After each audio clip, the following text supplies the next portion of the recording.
Hello students, today's topic is mutual induction.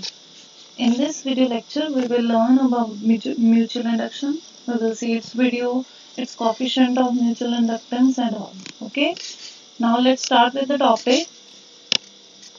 So what is mutual induction? It is the phenomenon of production of induced EMF in a coil as a result of change in current in the neighboring coil. बेटा इससे पहले हमने self induction पढ़ा था, ठीक है, कि किसी कॉइल में जब करंट फ्लो करता है तो वो अपने आप में इन इट सेल्फ एक ईएमएफ को इंड्यूस कर देती है, उसको हम बोलते हैं सेल्फ इंडक्शन।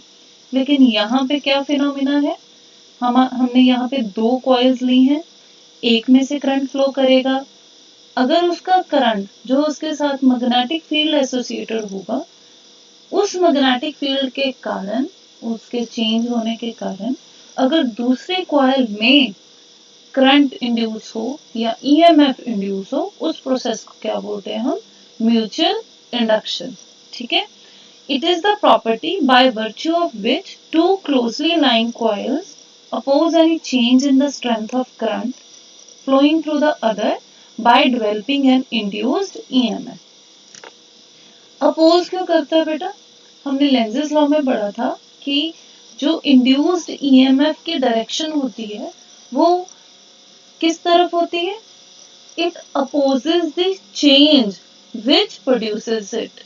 ठीक है, जो इसको प्रोड्यूस करेगा उसके ये डायरेक्शन को अपोज करेगी, इस तरह से वो उस कॉइल में प्रोड्यूस होती है। क्लियर, ये तो सभी इंड्यूस्ड करंट या इंड्यूस्ड ईएमएफ के लिए ही एप्लीकेबल है कि वो जब भी किसी भी कॉइल में इंड्यूस होते हैं तो उनकी स्ट्रेंथ या उनकी डायरेक्शन इस तरह से होती है कि जो इसको प्रोड्यूस कर रहा है ये उसको अपोज करेगा। ओके, तो यहाँ पे अब हम एक एक्सपेरिमेंटल डिमॉन्स्ट्रेशन देख रहे हैं बेटा। यहाँ पे हमने दो कॉइल्स ले लिए, एक है हमारे पास प्राइमरी कॉइल और एक है सेकेंडरी कॉइल। ठीक है, यहाँ पे हम ना ट्रांसफार्मर आगे पढ़ेंगे, वहां पे भी ये प्राइमरी और सेकेंडरी कॉइल का कंसेप्ट आएगा, तो ध्यान रखना इन दोनों का नंबर ऑफ टर्न्स बड़े इंपॉर्टेंट है। ठीक है, तो यहाँ पे हमने तो number of turns primary coil में ज्यादा ले लिया और सेकेंडरी कॉइल में कम ले लिए। प्राइमरी कॉइल को हमने एक सेल के साथ कनेक्ट किया, फिर उसको एक की के साथ कनेक्ट किया। ठीक है, तो ये सपोज कर लेते हैं कि स्टार्टिंग में ये की क्या थी, ओपन थी। उसके बाद हमारे पास क्या है, यहाँ पे दूसरी कॉइल के साथ क्या लगा हुआ बेटा, गैल्वेनोमीटर लगा हुआ है, इसके साथ कोई भी बैटरी का सोर्स नहीं है। तो जैसे ही प्राइमरी कॉइल की को हम क्लोज करेंगे तो यहाँ से करंट इंक्रीज होना स्टार्ट होएगा। ठीक है, जीरो से सपोज हम अगर 2 एम्पियर का करंट ले रहे हैं तो 0 से 2 एम्पियर तक जाना स्टार्ट हो जाएगा।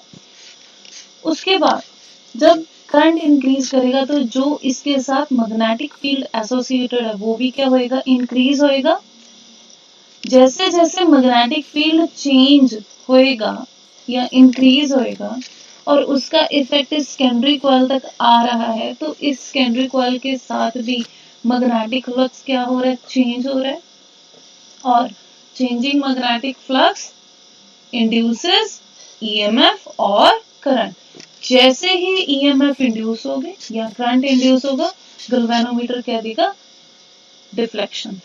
क्लियर, इसकी डिफ्लेक्शन हमें क्या शो करेगी कि यहाँ पे ईएमएफ इंड्यूस हो रही है, और इस प्रोसेस को हम क्या बोलेंगे, इस फिनोमिनन को क्या बोलेंगे बेटा, म्यूचुअल इंडक्शन। ओके, हम इसके लिए एक वीडियो भी देख रहे हैं बेटा। अब तो देखो, इसमें हमने एक इंडक्टर ले लिया, उसको हमने एक वोल्टेज सोर्स के साथ कनेक्ट कर दिया। ठीक है, तो यहाँ से करंट फ्लो हो रहा है, जैसे करंट फ्लो होगा उसके कारण यहाँ पे मैग्नेटिक फील्ड एसोसिएटेड जो है वो इंक्रीज होना स्टार्ट होगा, और जैसे ही कॉइल इसके लिंक में आएगी और उसके साथ ये मैग्नेटिक फ्लक्स चेंज होना स्टार्ट हो जाएगा, तो यहाँ पे हम देखेंगे कि गैल्वेनोमीटर डिफ्लेक्शन दे रहा था। ठीक है, अब क्या किया हमने, दूसरी कॉइल जो हमने सेकेंडरी कॉइल ली थी उसके साथ मैंने वोल्टेज सोर्स लिंक कर दिया, करंट इंक्रीज करेगा, मैग्नेटिक फ्लक्स लिंक करेगी, और यहाँ पे जैसे उसको थोड़ा सा उसके पास लेके आएंगे फर्स्ट कॉइल के पास, तो इस नेबरिंग कॉइल में क्या होगा, करंट इंड्यूस होगा और गैल्वेनोमीटर क्या देगा बेटा, डिफ्लेक्शन देगा। यहाँ पे जो लोड लिखा हुआ था, लोड मीन्स रेजिस्टेंस, जो आउटपुट रेजिस्टेंस हम जिसके अक्रॉस हम आउटपुट लेते हैं। क्लियर? तो शायद इस वीडियो से क्लियर हो गया होगा कि एक कॉइल में जब करंट फ्लो करता है उसके साथ जो चेंजिंग मैग्नेटिक फ्लक्स लिंक होता है वो दूसरी नेबरिंग कॉइल में क्या करता है बेटा, करंट इंड्यूस करता है, या बोल सकते हैं ईएमएफ इंड्यूस करता है। इस प्रोसेस को हम क्या बोलते हैं, म्यूचुअल इंडक्शन, क्योंकि वो आपस में करंट इंड्यूस कर रहे हैं। ठीक है, अब म्यूचुअल इंडक्शन को बताने के लिए हम क्या कोफिशिएंट यूज करते हैं बेटा, उसको बोलते हैं कोफिशिएंट ऑफ म्यूचुअल इंडक्शन, यहाँ बोलते हैं म्यूचुअल इंडक्टेंस। तो हमने यहाँ पे ले लिया, let I is the current flowing through the primary coil. ठीक है, then at any instant magnetic flux linked with the secondary coil depends on the current flowing through the primary coil।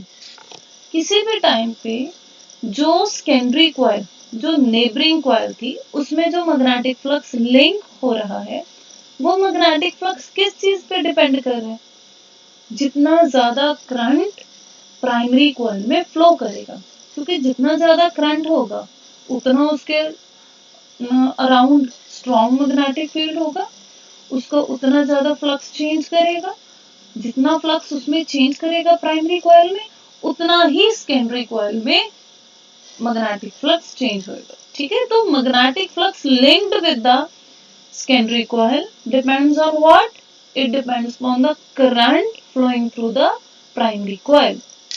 तो हमने यहाँ पे इसको इक्वेशन फॉर्म में लिख दिया, phi is directly proportional to I। Proportionality sign हटाने के लिए हम क्या लगाते हैं, एक कांस्टेंट लगाते हैं, यहाँ पे हमने कांस्टेंट लगाया m, where m is the constant of proportionality known as coefficient of mutual induction or mutual inductance।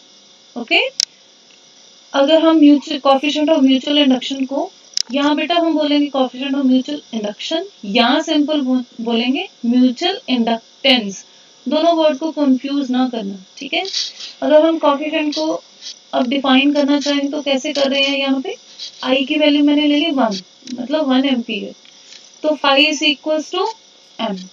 तो coefficient of mutual induction is equals to किसके न्यूमेरिकली इक्वल है बेटा, amount of magnetic flux linked with one coil when one unit current flows through the neighboring coil।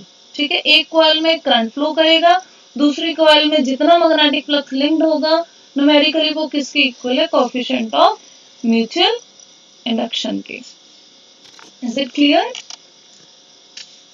अब बेटा इसको हम थोड़ा सा और डिटेल में करते हैं। Faraday's law of electromagnetic induction हमने पढ़ा था, उसने क्या इक्वेशन दी थी, E is equals to minus D phi by D T.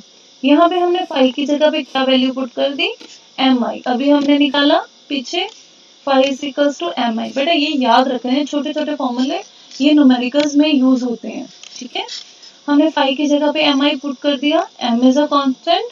ठीक है, कोएफिशिएंट ऑफ म्यूचुअल इंडक्टेंस, तो m डिफरेंशिएशन से बाहर आ जाएगा और E की वैल्यू क्या आ गई बेटा, E is equals to minus M D I by D T. Okay, तो यहाँ पे एक बार फिर से हम म्यूचुअल इंडक्शन को, कोएफिशिएंट ऑफ म्यूचुअल इंडक्टेंस को एक्सप्लेन करें, अगर डिफाइन करना चाहें तो क्या होगा, D I by D T को मैंने क्या ले लिया 1, D I by D T क्या है, rate of change of current. Clear, क्या लिया उसको 1, और वो किसके इक्वल है, अगर देखें EMF induced। क्लियर, तो इसको डेफिनेशन एक बार पढ़ लेते हैं। It means coefficient of mutual inductance induction of two coil is numerically equal to, किसके इक्वल है, is equal to EMF induced in one coil when rate of change of current is unity in neighboring coil। बेटा ये neighbouring coil वाला word हमेशा लिखना है, definition में भी नहीं भूलना, क्योंकि म्यूचुअल इंडक्टेंस होती ही दो कॉइल्स में है। क्लियर, अब इसके आगे अगर इसके यूनिट्स देखें, यूनिट तो सेल्फ इंडक्शन वाली ही है। ठीक है, सेल्फ इंडक्टेंस की भी यूनिट हेनरी थी और म्यूचुअल इंडक्टेंस की भी यूनिट क्या है बेटा, हेनरी। अगर 1 हेनरी में डिफाइन करना चाहूँ तो फॉर्मूले से ही डिफाइन करेंगे।